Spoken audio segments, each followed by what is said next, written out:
Olá, seja bem-vindo ao canal Turbivap, canal das turbomáquinas com geração de energia, para mais um Turbivap Conversa, aquele quadro onde a gente traz aqui um especialista para a gente debater algum assunto específico. Hoje eu vou falar um pouquinho sobre os controladores sincronizadores de carga, né, os chamados de slack. Na verdade, a gente vai falar um pouquinho sobre soluções contra o slack. A gente vai fazer uma abordagem sobre o aspecto de problemas vivenciados para quem aplica esse tipo de dispositivo. A gente vai detectar alguns deles aqui, a gente vai propor a abordagem, a discussão sobre isso, né? E mais especificamente falando sobre a eliminação desse dispositivo, tá? A gente vai falar um pouquinho sobre os impactos e os potenciais ganhos em função dessa manobra. E para isso aí eu vou falar aqui com o especialista nisso, para que já figura conhecida por aí, né? Muitos já conhecem, é o JJ. Agradecer já de antemão aí a presença dele, a disponibilidade. Seja bem-vindo aqui ao canal Turbivap. E já chamar ele aqui, né, o JJ, se apresentar aí para o pessoal, conta aí um pouquinho sobre você, sobre o seu trabalho, né, sobre esse assunto que a gente está propondo aí para abordar, algumas dificuldades que você encontra, conta um pouquinho da sua empresa, né? E é isso aí, fala aí um pouquinho pro pessoal aí. Perfeito, Ronaldo. Eu agradeço muito assim, a oportunidade de estar fazendo esse vídeo aqui para o seu canal. Tem bastante alcance, é um canal bastante importante hoje, que leva muita informação para as pessoas, né? E, bom, eu sou engenheiro eletricista, né? Eu sou graduado já há muito tempo, em 1992, né? Em Itajubá. E depois disso aí eu comecei a trabalhar nessa área de turbogeradores, quando fui para a ABB em 94, né? Então já está indo aí para 31 anos, né, que eu trabalho nessa parte de geração térmica industrial, né, considerando o início da minha experiência na ABB em 94, né. E desde então eu já vi muita coisa, né. Depois da ABB eu passei pela Alstom e saí de lá, eu já tenho empresa própria e já nos últimos 10 anos assim, eu tenho trabalhado principalmente como consultor independente, sabe? E nesse trabalho como consultor eu também desenvolvo projetos, né, e aí eu faço conhecimento de outras soluções, sistemas de controle, de excitação, proteção e sincronismo de geradores. Ah, legal. Bom, eu vou aqui já trazer aqui só para a gente pontuar um pouquinho, né, o rumo dessa nossa conversa. Assim, o que está proposto, né, para a gente falar nesse primeiro bate-papo, né, JJ? A gente tem um tempo aí, óbvio que a gente não vai ficar delongando muito, né, para ser uma coisa mais concisa, mais dinâmica. Embora a gente sempre tende a ficar conversando, a gente olha no relógio, o tempo passa. Mas de qualquer forma, para falar hoje aí sobre esse assunto, né, a gente propõe falar um pouquinho sobre a descrição, né, e aí o JJ sendo um especialista nesse tema. Ele vai falar para nós a visão dele, né, do que ele enxerga, né, como ele define. Depois a gente falar um pouquinho dos problemas associados, que aí entra o calcanhar de Aquiles e o JJ vai dar essa visão dele, né, a experiência que ele tem ao longo desse assunto aí, a profundidade. Motivos para eliminar, né, se é que a gente pode chamar assim, né, o DSLAC, o MSLAC.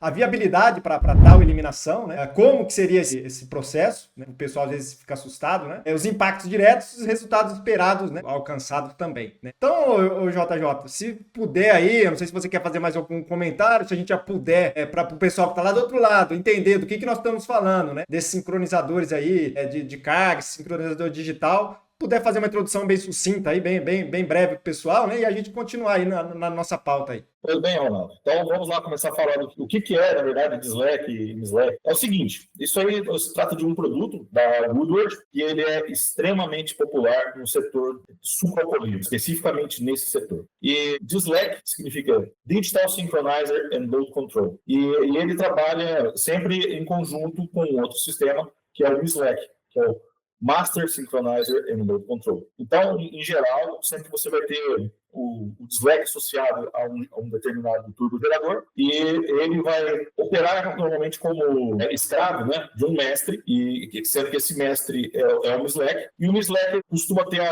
servir para o sincronismo e, eventualmente, um controle de potência do disjuntor da concessionária onde um gerador entra em paralelo. Então, antes de falar dos problemas, né, a gente tem que falar assim, como que o DSLAC ele acabou se tornando tão popular, tá, Ronaldo? Então é o seguinte, ó, vocês pensam lá atrás, nos anos 80 ainda, certo? Porque o DSLAC, na realidade, é um produto daquela era. Eu acho que o DSLAC 1, se não me engano, ele é lançado ali por volta de 1985, tá bom? Então, como que eram as turbinas naquele tempo?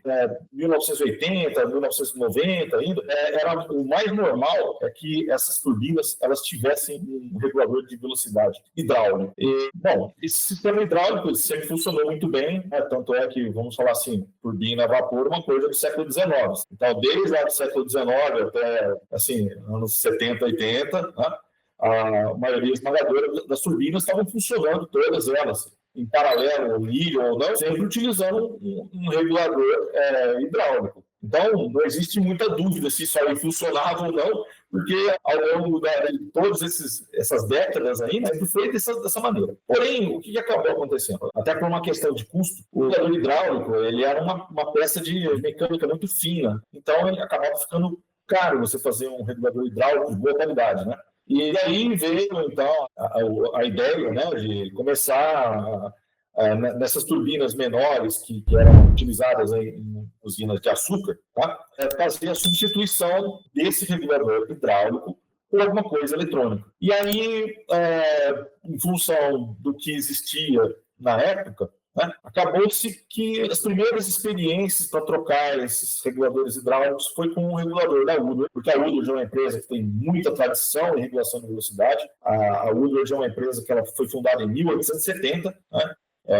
Uma empresa tal do século XIX, e ela tinha como solução um regulador que era destinado principalmente para motores diesel, que era o 2301 analógico, 2301A. Ocorre que o 2301A ele era, por ser analógico e por ser tão antigo, bastante assim, limitado em termos de recursos. Então, por exemplo, ele não tinha nem sequer vou falar assim, uma geração de set point interno.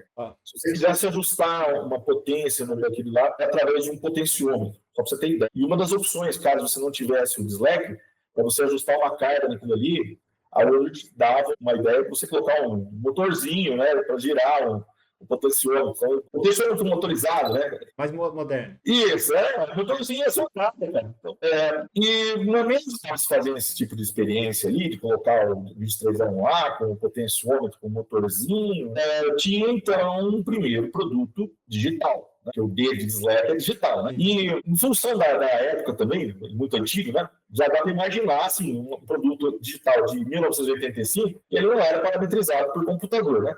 Então é por isso que quando você vai mexendo, que ainda temos instalado por aí, muitas das primeiras versões do Dislike, não, o Dislike 1, a parametrização é através de um handheld, né? Um aparelhinho que parece uma calculadora, tem um cabo, né? Você espeta ali, e os parâmetros eram ajustados dessa maneira.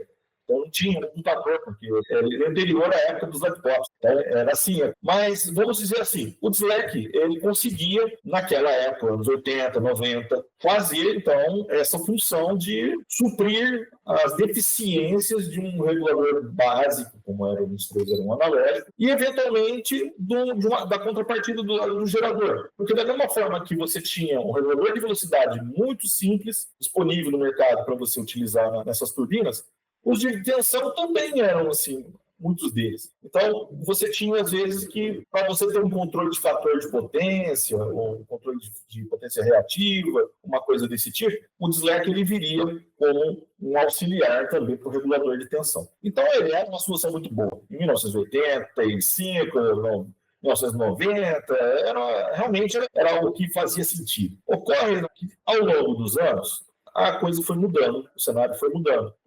Todos os reguladores passaram a ser digitais. Hoje você não tem mais. A gente não vai mais colocar um regulador de tensão analógico num gerador. E também ninguém hoje passa pela cabeça de alguém aplicar um 2301 ou um regulador parecido com aquilo em uma turbina atual, certo? Então, houve, então, um avanço nesses reguladores. Então, se você pega os reguladores que a Woodward oferece para o mercado, se for uma turbina muito simples, ela tem versões digitais do 2301, né, 2301D, 2301E. Esses reguladores, apesar de ainda ser os mais simples, eles são bastante completos e já sofrem das deficiências que o analógico tinha. E se você tiver uma turbina mais complexa, aí você já cai numa situação onde você vai utilizar um regulador muito superior, que é o 505. Sim. 505, 505E, 505XT, esses modelos novos aí. Então, o que acaba acontecendo? Esses novos reguladores, eles já vêm com uma série de funções que, na verdade, estariam ali para suprir a falta delas. Mas elas não estão faltando mais, entendeu, Ronaldo? Uhum. E a mesma coisa aconteceu pelo lado dos reguladores de tensão. Era realmente mais complicado, né? Você ter um regulador que tivesse outros controles, controle de fator de potência, controle de reativo. Sim, na época do regulador analógico, isso implicava em você acrescentar circuitos eletrônicos para você conseguir fazer isso. né? Mas, desde que esses reguladores se tornaram todos eles digitais, hoje você não vai encontrar mais a opção de você comprar um regulador de tensão que ele não tenha um controle de fator de potência, que ele não tenha um controle de reativo, já do próprio regulador, certo? Os reguladores de tensão já absorveram a função de sincronismo, tá? Então, vamos falar assim, essa seria a principal função do DSLAC, né? Sincronizar a máquina. Mas os reguladores de tensão, eles já possuem essa função embutida. Então, aí acaba acontecendo o seguinte, você para e pensa assim, se o regulador de tensão, ele já é capaz de fazer o controle de fator de potência, se ele já é capaz de controlar o reativo, se ele já é capaz de sincronizar o disjuntor, o de velocidade, ele já tem a possibilidade de fazer um controle de potência da própria máquina. Se eu fornecer para ele um sinal de potência do ramal de exportação para a concessionária, ele já consegue controlar essa potência também. Então, por que eu coloco o DSLAC? E aí vem a pergunta do nosso encontro de hoje. Exatamente. Por que eu estou colocando aquilo lá? Certo? E o fato de eu estar colocando aquilo ali é complicado. Porque aí você vai falar sobre a pergunta de hoje, sobre os problemas. Na verdade, vamos só fazer um retrospecto. Então, em grosso modo, já definimos, né, aí sobre os controladores sincronizadores de carga. Aí você começou a falar... não sei se ainda, né, abordou bem concretamente os problemas, né, e os motivos para a gente estar exatamente entendendo nesse ponto, né? A gente está entendendo por que esse dispositivo ainda está lá, né? E os motivos para, talvez, né, eventualmente, a gente começar a pensar na viabilidade de removê-los, né? Eu estava descrevendo, né, o que é o que ele faz, né? Uhum. Por que ele acabou sendo utilizado, né? E aí que hoje a gente já não precisa mais dele. Sim. Eu não preciso dele.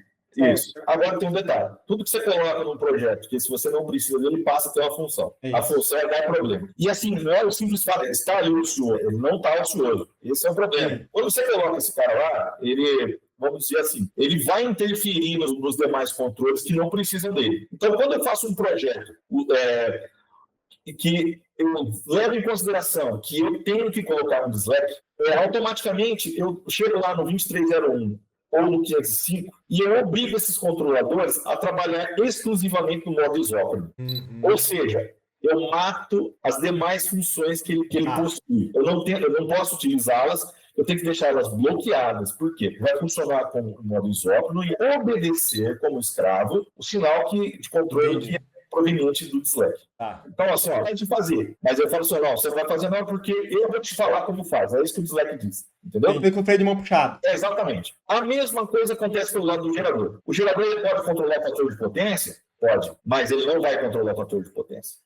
Quem vai controlar o fator de potência vai ser o DSLAC. Ele pode controlar o reativo, mas se tiver que controlar o reativo, quem vai controlar o reativo vai ser o DSLAC. Porque quando você começa a fazer o projeto e dentro da sua abordagem, você já incluiu isso aqui, então você tem que sair e inibindo as capacidades dos demais reguladores. Perfeito. Entendeu? Agora, tem uma coisa importante. O que a turbina precisa para funcionar? Ela precisa do regulador de velocidade. Ela não precisa de um outro controlador. E o gerador, para que ele precisa? Ele precisa de um regulador de tensão. Ele não precisa de um outro controlador. Ele não precisa. Mas eu quero colocar porque eu acho que é legal, porque eu vi na outra usina. Então, beleza, você coloca ele lá. Mas só que você colocou um terceiro equipamento, que para ele funcionar, eu tenho que inibir funções que já existem naqueles caras ali. Entendi. Certo? E começam a surgir os primeiros problemas já dessa história. Especificamente por lado da turbina, que é o tema principal do seu canal. Porque é o seguinte, se você chegar lá no fabricante da turbina, quando você compra a máquina, ela te entrega a turbina por um painel de controle. E a turbina tem o quê? Um regulador de velocidade. Esse DSLAC em geral está no escopo de fornecimento do cara do gerador. E por que isso? Porque a manobra de sincronismo ela é uma manobra mais familiar a quem é da área de atuação na área elétrica. Então, o especialista de regulação de velocidade, o técnico eletrônico do fabricante de turbina, que ele vai lá fazer a máquina funcionar, em geral, ele não tem destreza para fazer uma manobra de sincronismo. Então, fatalmente, então, o DSLAC vai aparecer montado dentro do painel de controle do gerador. Quem forneceu esse painel não foi, em geral, o fornecedor da turbina. Só que você está dentro do painel do gerador, um equipamento crucial para garantir a performance daquela turbina com carga. Uhum. Tá? Ou seja, quando você coloca o DSLAC no projeto, o regulador de velocidade, 301 ou 500, eles acabam funcionando apenas como ele faz a rampa, coloca a máquina na velocidade nominal, depois ele se entrega ao controle do dislike. Agora ele me controla, eu não sei mais o que fazer, porque ele está bloqueado. Entendi. E quem que vai, então, fazer os controles lá para dizer se a turbina vai funcionar bem ou mal? Um cara que é de gerador. Entendi. E mais ainda, as raízes, né, do desenvolvimento do dislike são para operação em geradores diesel. Em geral, na geração diesel, o motor diesel ele não participa de um processo, certo? Ele tem um tanque de óleo, você liga o motor, ele queima aquele óleo, né, entrega uma potência ali para o gerador, e o gerador, então, ele só tem o compromisso de produzir potência. Mas a turbina a vapor dentro do processo industrial não é assim. Ela está inserida dentro de um processo industrial onde ela... Duas variáveis, né? Exatamente, até a questão do vapor. Então, coisas assim que parecem muito interessantes, vamos trabalhar no modo base de carga, o que é o nome que se dá quando usa dislike. Eu não gosto disso não, tá? Base de carga. Para mim, o base de carga deveria se chamar controle de potência. É o controle de potência da turbina. Então, você vai estar no controle de potência ativa. Então, se você colocou no base de carga, que é o controle de potência ativa, você vai estar mandando, então, os seus controles a manter essa turbina potência elétrica fixa. Então, você tem um gerador lá de 5 MB, você vai falar assim, eu quero que rode com 4 MB, beleza. Só que ali, em regime permanente, está tudo bem. Mas, se você tem uma variação na parte do vapor, que, por exemplo, a turbina de contrapressão está suprindo o vapor com uma parte do processo, o consumo de vapor diminui um pouco, aí a pressão do escape começa a subir, começou a subir a pressão do escape, a queda entálpica, a turbina fornece menos potência. O que o dislike vê? Caiu a potência, mas eu tenho que entregar 4 MB. O que ele vai fazer? Reduzir o consumo de vapor para justificar a subida de potência. A subida da pressão do escape, né? Mas ele não está preocupado com isso. Ele quer fazer os 4 MB. Então, veja só, ele manda abrir a válvula de admissão para tentar enfiar mais vapor, na verdade, teria reduzido o consumo, porque eles sabem produzir potência, a ferro e fogo, certo? Em algumas situações, isso daí acaba refletindo em problemas para operar a caldeira, certo? A caldeira também pode ser um problema, pode ter começado por lá. A caldeira não está conseguindo, por algum problema, suprir a vazão de vapor necessária para dar aquela carga. Então, o que vai acontecer? Se ela não consegue fazer isso, a geração cai um pouquinho a potência, controle de dislike, base de carga, o que vai fazer? Olha, não interessa a caldeira tem problema, não quero produzir meus 4 MB aqui. Abre a válvula. Entendeu? Já não estava dando conta, você vai lá, você prejudica mais ainda. Você está entendendo? Isso aí já é um tipo de problema, mas que não tem nada diretamente a ver com o dislike, mas tem a ver com as filosofias de como que o pessoal opera quando coloca, certo? Tá bom. Pois bem, então a gente já começou a pontuar alguns, né? Sim. Você falou da limitação de estar trabalhando nos controles atuais, né? Vamos falar então o 505, por exemplo. Sim. Ele vai estar cumprindo muito aquém do que ele é projetado, né? Sim. Sem dúvida. O problema de controle, que muitas vezes ali vai ter uma contaminação ali na resposta, né? Que ele precisa dar para o sistema, né? Em função dele fazer essa leitura lá pelo aspecto do gerador. Na caldeira também. Que mais, o JJ? E aí fica aquela briga, né? O cara achando que é a turbina. O que eles falam, né? É um problema recorrente. Minha turbina está oscilando, certo? E eu vou falar uma coisa para você, Ronaldo. Turbina a vapor não oscila. A turbina ela não oscila. Se ela tiver um bom sistema de controle, ela não vai oscilar nunca, certo? E aí quando você vai para outros setores, vamos falar assim, né? Sair do setor suprapoleiro, que é onde está proliferada essa filosofia de utilizar dislike e bislike. É tipo um setor de celulose, ou então vai para o setor de siderurgia, onde também tem turbina a vapor, né? No caso, assim, a turbina daquela celulose está oscilando, mas você escuta... É bastante comum, né? E isso é controle, sistema de controle, né? Não é verdade? Sim, é muito comum. A turbina está oscilando. Olha, é uma usina de açúcar, invariavelmente tem um dislike lá. Tá. Aí é um outro conceito. A gente já parte de um outro olhar já nesse caso, né? Exatamente. E aí, vamos lá. Quando a turbina oscila, o cliente pega o telefone, ele liga, fabricante da turbina, sua turbina está oscilando. Sim. Tem aqui, avaliar, mecânico, para ver se não é uma bola, se é alguma outra coisa, uma válvula, não sei o quê, e manda o técnico eletrônico dela, né? O técnico eletrônico dela é habilitado a atuar no conversor eletro-hidráulico, e no regulador de velocidade. E você tem um outro controlador para trás, que pode ser ele, na verdade, a causa. Sim. Certo? Agora, esses dois controladores e o controle de velocidade, eles estão na verdade, formando uma única malha de controle. Sim. Então, às vezes, acontece, né, do técnico eletrônico da empresa de turbina, ele mexer ali no de velocidade, né, e dar uma atenuada no ganho, e que acaba mascarando o problema de controle da malha como um todo. E o negócio dá aquela estabilizada e agora resolveu. Resolveu, né? Mas às vezes ele pode não ter resolvido, ele pode ter feito assim, introduzido um desajuste no regulador. Então vai acabar acontecendo uma situação que é bastante recorrente, de que os reguladores de velocidade eles acabam indo fora dos seus ajustes ótimos, que seria um ajuste ideal para, por exemplo, garantir que essa turbina não vá a trip no caso de uma rejeição de carga, certo? E os ensaios, veja só como é que esse negócio é interessante, essa questão da rejeição de carga, tá? Acho que contar o que acontece em campo. O ensaio de rejeição de carga, normalmente, a gente deveria fazer como?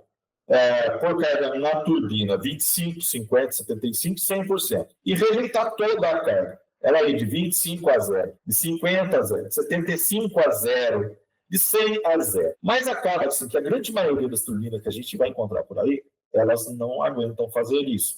Às vezes nem o 25, certo? Não vai a 0. E então, o pessoal passou a fazer um teste de rejeição mais antes. Assim. Em vez de você rejeitar 100% da carga, você rejeita 100% daquela carga que estaria sendo exportada. Porque, vamos falar só com o temor, né? É perder a concessionária e não ter um blackout porque as turbinas apagaram também. Então, você faz esse ensaio. Você fica muito feliz porque você abriu o disjuntor da concessionária e a turbina não foi para a trip. Mas ainda assim, meu amigo, tem situações aqui, tá? E, de novo, as turbinas a vapor, bem ajustadas e com um bom controle, elas vão conseguir passar pelo teste de 100% de rejeição de carga, certo? Mas a gente pode dar uma volta aí por várias das usinas aí de açúcar do Brasil. E nós vamos ver que a grande maioria delas não aguenta fazer isso, certo? Existe também uma cultura daquela, dá o seu ponto de vista, mas o pessoal às vezes também quer preservar um pouco a máquina, não quer estressá-la, né? Existe também um pouco dessa situação, né? É que, bom, na verdade, Ronaldo, a turbina também deveria poder trabalhar com ela na capacidade máxima, inclusive a capacidade máxima da turbina, que é na verdade, a condição ideal para ela, né? Sim. Lógico, às vezes tem situações assim que o pessoal tende a querer estressar no seguinte sentido, né? Às vezes trabalhar com o máximo de carga e às vezes com condições de vapor que não são ideais. A máquina aqui é para 40 e tantos quilos, eu estou com 30. Né? Não é para funcionar, mas tem gente que quer que ela funcione, nesse sentido existe. Mas vamos falar assim, nas condições normais, vamos falar assim, está tudo certo com a caldeira, né? Se você pusesse a máquina na potência máxima, isso seria o ideal. E é tão interessante você ter falado isso aí, porque muitas vezes quando eu falo alguma coisa sobre a gente não utilizar o dislike, o pessoal questiona uma coisa e fala assim, mas como eu vou fazer a divisão de carga? Porque é uma outra forma de operar a máquina que está associada diretamente ao uso de dislike e mislack, tá? Porque eles têm um modo de divisão de carga. Tá? E isso daí é uma outra coisa que faz muito sentido para a geração diesel, certo? Você tem lá 4 motores iguais, dois mais ou menos do mesmo tamanho, e você não tem operador, porque o diesel está funcionando, falta energia, e faltou energia, parte o motor, coloca na barra, faz tudo isso sozinho, uma máquina opera desassistida. Mas as turbinas a vapor já é outra história, porque às vezes você tem turbinas de tecnologias diferentes, de épocas diferentes, com rendimentos diferentes. Às vezes você tem uma turbina velha que ela consome muito vapor, e uma nova que é bastante econômica. Se você quiser divisão de carga, e de repente você estiver trabalhando assim com 40%, você está, assim, para começar, você está jogando 40% da sua carga numa turbina que era para estar parada, certo? E você pegou a outra máquina sua, mais nova, e que se ela estivesse trabalhando com 80% de carga, ela estaria numa condição de rendimento muito mais alto, e você força ela a trabalhar com 40% da carga, numa condição onde dela é pífio, certo? Então, vamos falar assim, a gente transportou vários conceitos de operação da central diesel, e alguns da central diesel de emergência, que vai entrar só de vez em quando para operação para turbinas a vapor. Padrão de recorrência, né? Exatamente. Mas assim, de tudo, eu vou falar para você assim, os problemas mais sérios que a gente observa são os de oscilação de carga. Perfeito. Tá? Então vamos pontuar de novo, para ter aqui podemos fazer um resumo. Vai, JJ. Os principais problemas aí, sem detalhar. Problema de ajuste de carga, problemas de sincronismo até. Sim, sincronismo. O sincronismo muitas vezes ele é muito lento. O que mais que você pontua aí? Não, sincronismo, isso porque começa daí, né? As situações que são recorrentes aí de máquinas com problema de oscilação de potência. Certo? Isso é uma coisa que é um problema que não deveria existir. E nesse controle, a gente provavelmente nós vamos banir a oscilação de carga do setor que utiliza isso aí. Tá certo? Outra coisa, essa filosofia da divisão de carga, que muitas vezes leva você a operar a máquina em condições que não são ótimas. E a situação das dificuldades de ajuste da máquina de controle. Simplificação.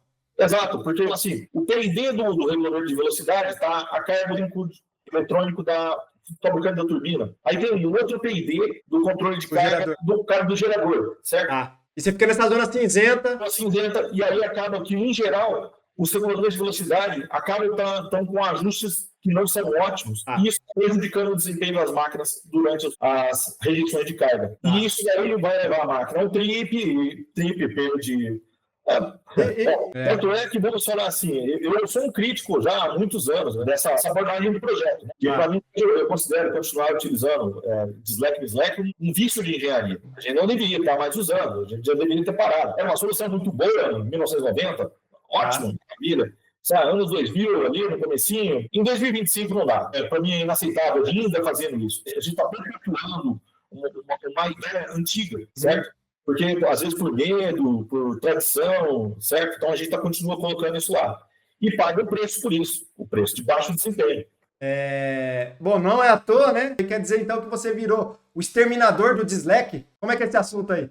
Então, isso Conta um pouquinho disso aí, o que é o JJ? Conta um pouquinho disso aí. Não, foi uma brincadeira que eu fiz aí, eu tive numa usina aí, para olhar um problema onde eles achavam que era a intenção o problema, né? E, obviamente, eu descobri que não era, né? O regulador de tensão não desarma a máquina. Achei outros problemas lá e tinha um Slack criando problema ali com o tal vândalo de bias, né? Desregulado. Eu falei assim, isso aí eu vou mexer, o meu problema era achar um problema aqui, já achei, até logo, fui embora. Aí depois eles me ligaram, né? Você não pode voltar aqui, não, a gente queria eliminar esse Slack. Eu fui eliminar o Slack e eu transferi os controles, a parte de sincronismo, né, que era feita lá, para o regulador de tensão. E aí, tiraram de mim, eu coloquei um negócio... Exterminador de Slack. Exterminador de Slack, né? E aí lá, eu fiz um relato rápido, né? E aqui teve uma repercussão interessante, né? Muita gente leu aquele negócio, e vários comentários, e todos os comentários foram no sentido de confirmar aquilo que eu estava dizendo, né? Legal. Não teve ninguém que foi falar assim, não é bem assim... Certo? E eu achei bastante importante esse negócio, né? Aproveitando aí já o gancho, quem tiver experiência, por favor, quiser, deixa aqui nos comentários, né? Se já vivenciou, primeiro, problemas, né, com o Slack, e segundo, se já fez, né, essa modernização, esse upgrade aí, essa simplificação de malha, como o JJ bem explicou, e deixa aqui nos comentários para a gente poder interagir com o pessoal depois.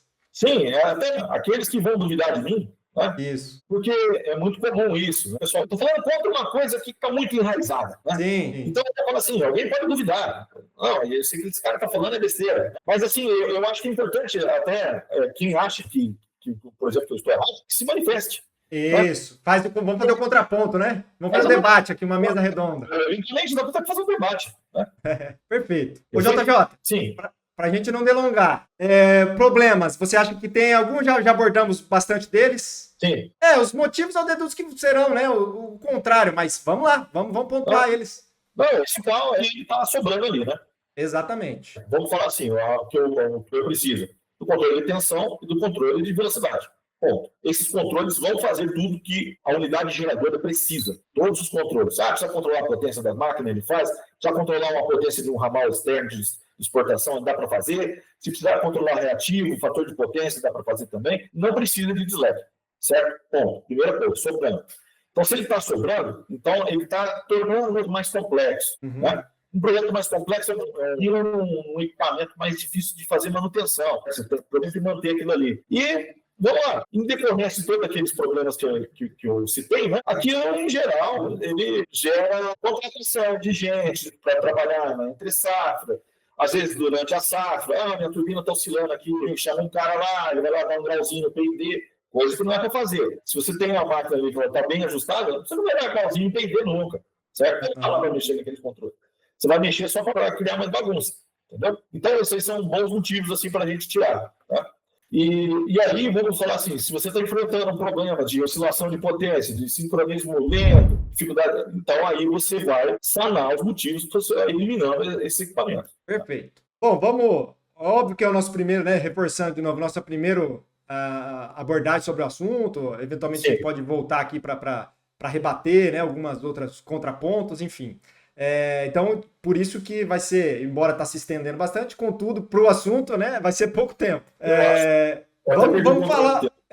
vamos falar, o JJ. Eu acho que é bastante tranquilo, né? Vai ser um pouco rápido a parte da viabilidade, né? Quando que é viável? O cara tem uma turbina que opera e não tem tido problema nenhum do chamado problema de oscilação, quando que é viável, quando que não é viável, é sempre viável, não é sempre viável, em função do custo. Viável. Né? A gente vai ter um custo, vai ter um investimento, vai ter uma paralisação para ver, mas quando que é, quando que não é? Dá o seu ponto de vista sobre isso. Sim, é sempre viável, certo? Lógico que assim, a dificuldade pode ser maior ou menor em função da forma como o equipamento estiver entranhado dentro da estrutura de automação, inclusive, tá? Às vezes tem situações aí que a gente tem dificuldade de extrair do armário, do controle, porque ele foi usado como transdutor de potência, corrente, aquele negócio, para exibir informações do sistema supervisório. Então, tem um PLC que está comunicando com outros, para mostrar, exibir aquelas informações na tela para o operador. E aí se torna mais complicado, porque você tem que trazer um cara de automação, né, ler aquelas mesmas informações de outro lugar, né, para ele poder extrair ele ali de dentro. Mas, mesmo que ele fique ali dentro, assim, inibir as ações de controle dele e transferir, inclusive, a função de sincronismo para o regulador de tensão, é uma coisa bastante viável, é fácil de fazer, certo? Se o projeto for muito antigo, existe a possibilidade que você tenha um regulador de tensão também ali antigo, de mais de 20 anos, que esse regulador de tensão ele não tem a função de sincronismo, ou ele passa ela também não tão bem, certo? Então aí você teria que fazer uma atualização do regulador de tensão, certo? Em algumas situações assim.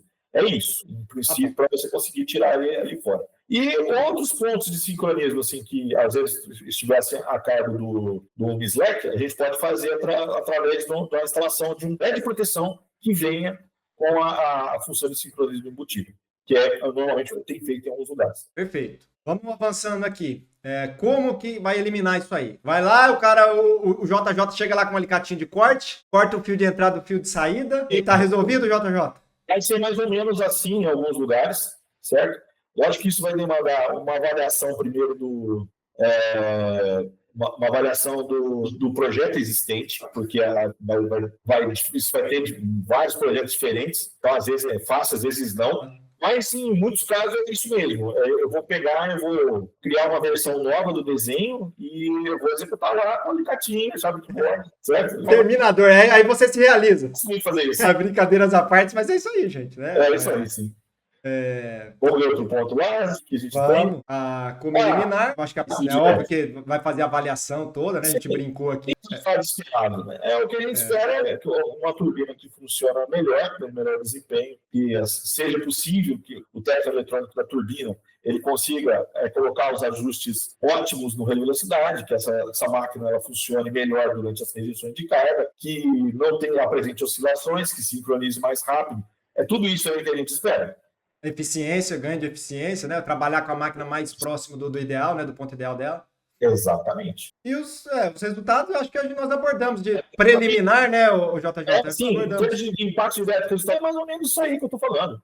Certo? Perfeito. Então, é isso, né? De novo, né, JJ? Quem tiver um contraponto, tiver outra visão sobre o que nós falamos, se a gente falou alguma coisa aí que não é aplicável, né? Faça o comentário, por favor, entre em contato pra gente, né? A ideia um pouco aqui da Turbivap também é promover esse tipo de debate, né, JJ? É mostrar, né, com a tecnologia, pessoal, que não é bem por aqui, olha, a gente... Minha visão, né? Com base na minha experiência, não, eu tenho mais, eu tô para 30 anos fazendo essas coisas aí, né? Então, eu sei bem como é. E isso daí eu tô acostumado a trabalhar em diversos setores, né? Não só no setor da sucuriópolis, né? Então, aí eu posso afirmar, né, que eu vejo as máquinas de outros setores não dando os problemas que a gente vivencia o sucrocolito. Né? Perfeito. Quer fazer as últimas considerações? Podemos encerrar? Só posso te agradecer, Ronaldo. Isso aí, essa oportunidade de falar sobre esse assunto aqui é muito importante. Eu tenho falado sobre isso há muito tempo, mas assim, sempre eu falo pessoalmente para alguém. Fazendo um vídeo assim vai ficar uma coisa registrada, é bastante legal. Eu te agradeço demais a oportunidade. Eu que agradeço, em nome de todo mundo aí, à sua disposição, tá? O seu compartilhamento. Eu já deixo aqui um convite para você voltar para aqui, para a gente falar mais sobre outros assuntos, né? Sim. A complementaridade eu acho que é bastante importante, então a gente aborda às vezes muitas coisas de projeto, muitas coisas de turbina, muita coisa de manutenção até, de performance, mas às vezes é um assunto de controle, né? Essa parte, inclusive essa parte extra ali, turbina, né? Um pouquinho mais ali voltado para o gerador, sei que você navega muito bem por ali também. Então é isso. Muito obrigado aí, o JJ. Quem quiser mais informações também, quiser os contatos do JJ, tá, pessoal? Fazer uma consulta, bater um papo, né? Tirar alguma dúvida técnica aí, entre em contato com ele, vai estar aqui na descrição. Obrigado aí, o JJ. E até a próxima, meu amigo. Até a próxima. Valeu!